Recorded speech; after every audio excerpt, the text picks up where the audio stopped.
சிறகடிக்க ஆசை.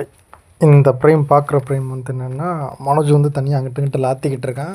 அதை பார்த்துட்ருக்காங்க. என்ன பார்த்துட்ருக்கீங்க கேட்கும்போது, அவருக்கு எதோ ஆயிடுச்சு, ஆஸ்பத்திரியில் சேர்க்கணும் அப்படிங்கிறாங்க. உங்களை மாதிரிலாம் யாரும் நினைக்க மாட்டாங்க அப்படின்னு சொல்லிட்டு ரோஹிணி வந்து கூட வேலை பார்க்குறவங்ககிட்ட கட்டுப்பாடுறாங்க.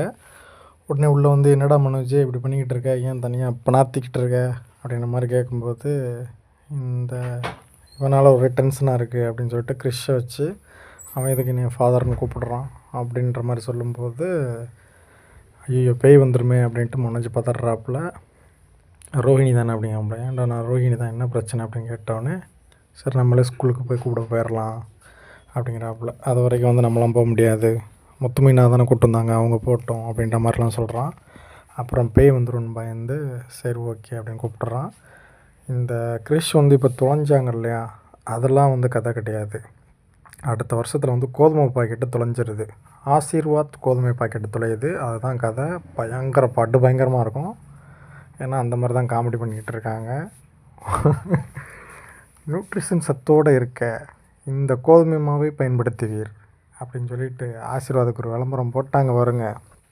முத்து மீனா 2 சப்பாத்தி சுட்டு கொடுத்து அட்டகாசமாக இருந்துச்சு. இந்த கோதுமை பாக்கெட் வந்து அடுத்த எபிசோடில் வந்து தொலையுது, அதை கண்டுபிடிக்கிறாங்க.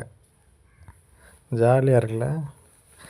பார்த்தேன் என்னடா விறுவிறுப்பான காட்சி போய்கிட்டே இருக்கும்போது பாக்கெட்டை காட்டுறது வைக்கிறது எல்லாமே ஓகே, ஆரோக்கியம்.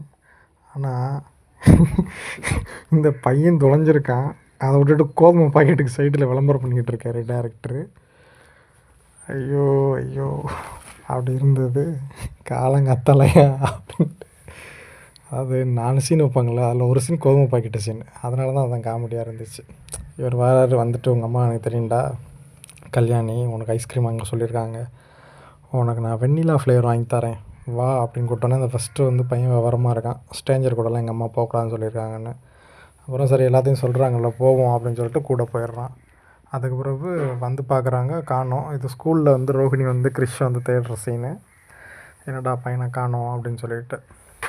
அதுக்கப்புறம் பார்த்தா அவங்களுக்கு வந்து ஒரு டவுட்லேயே இருக்குது. வழக்கம் போல் ஸ்ட்ரேஞ்சரை கால் பண்ணி மிரட்டுற சீன்ஸ் இருக்கும் இல்லையா, அது வந்து இருக்குது.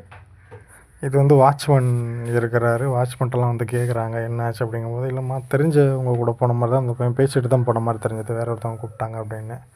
இது வந்து வீட்டிலனா வழக்கம் போல் வந்து முத்து வந்து அவங்க அம்மா மேலே டவுட் பட்டு பேசுகிறான். அப்போ அவங்க பதறாங்க நான் இல்லைன்ட்டு. உடனே நம்ம டேரக்டர், முத்துவோட அப்பா டேரக்டர் தானே, அதை சொல்கிறேன். அவர் என்ன சொல்கிறாருன்னா, கடத்திருந்தால் சொல்லிடுமா அப்படின்னோடனே, அதெல்லாம் பண்ணல அப்படின்ற கேப்பில் மீனாவும் சொல்கிறாங்க, அத்தை பையனை கடத்திருந்தால் சொல்லிடுங்க அத்தைன்னு. என்னடா எல்லோரும் ஏமலா பழைய போடுறீங்கன்னு அவங்க பதறாங்க. இதுக்கிட்ட இந்த காட்சி வந்து வேண்டாம் அப்படின்னு ரோஹிணி கத்துறாங்க. என்ன வேண்டான்னு தானே பார்க்குறீங்க, போலீஸில் பேசாமல் சொல்லிடலாம் அப்படின்ட்டு ஒரு முடிவு எடுத்து இது பண்ணுறாங்க. ஏன்னா அந்த கேப்பில் இவங்க போயிட்டு கடத்தினவன்ட்ட போய் பேசிட்டு வந்துடுறாங்க. ஒன்று மாட்டி விட்ருவேன் நீ போலீஸில் சொன்னீங்கன்னா, ஏன்னா இவங்களும் மாட்டுவாங்க இல்லையா, அது அவங்க குழந்தைன்றதுனால. அதனால் என்ன பண்ணுறாங்க அப்படின்னா, வேண்டாம் அப்படின்னு சொல்கிறாங்க.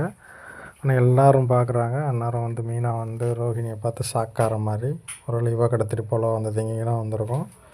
இதுக்கப்புறம் எனக்கு வந்து கால் பண்ணி மிரட்டினாங்க அப்படின்னும், இல்லைனா இவங்களே ஃபோன் போட்டு என்கிட்டலாம் காசு இல்லை அங்கே கேளு, மனோஜிட்ட கேளு அப்படின்னு சொல்கிறதோ பிளான் போட்டு அடுத்த எபிசோடில் வந்து போகும்.